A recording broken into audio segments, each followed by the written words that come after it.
একটা মিষ্টি মৃদু একটা বাতাস আসবে, এই বাতাস মুমিনদের বগলের নিচ দিয়ে প্রবাহিত হবে, এবং যার অন্তরে এক সরিষা দানা পরিমাণ ঈমান আছে ওই বাতাসে তার জান কবজ হয়ে যাবে।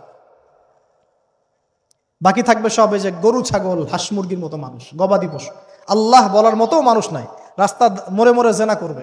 এটা আরো অনেক পরের কথা, অনেক পরের কথা। আমরা ওই যুগ দেখতেও চাই না, বাঁচতেও চাই না ওই যুগে, তাই না ভাই? রাসূল সাল্লাল্লাহু আলাইহি ওয়াসাল্লাম বলছেন এরপরে একদিন সকালে হঠাৎ করে দেখবে কেনা বেচা করতে করতে, কথা বলতে বলতে, পানি পান করতে করতে, খাবার খেতে খেতে এই যে পশ্চিম দিক থেকে সূর্য উঠে গেছে। তার মানে কি ওই দিন কিয়ামত হয়ে যাবে, এবং এটা এত ফাস্ট হবে, এত দ্রুত হবে। আল্লাহর রাসূল সাল্লাল্লাহু আলাইহি ওয়াসাল্লাম বলেছেন যে কেউ বাসায় ফিরে যাবে, আহাল পরিবারের সাথে একটা দেখা করবে, এই সুযোগ পাবে না। একদম ইনস্ট্যান্ট ডেট ছাড়। একটা বজ্রনীনাদ, প্রচণ্ড মানে শব্দ, এটাতে বিকট একটা শব্দে পুরো মহাবিশ্ব তোলপাড় সৃষ্টি হয়ে যাবে, একদম শেষ। এই হলো সিঙ্গার প্রথম ফুক, শেষ, সব ডেট। এই যে আমাদের এত বাহাদুরি, এত কিছু সব শেষ, মানে পৃথিবী আস্তে আস্তে ওর শেষের দিকে যাচ্ছে।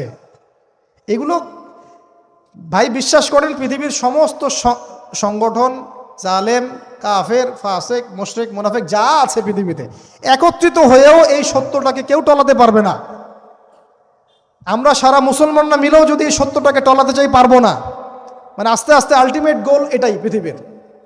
এরপরে কিয়ামত, তারপরে তো আপনারা জানেন কি হচ্ছে,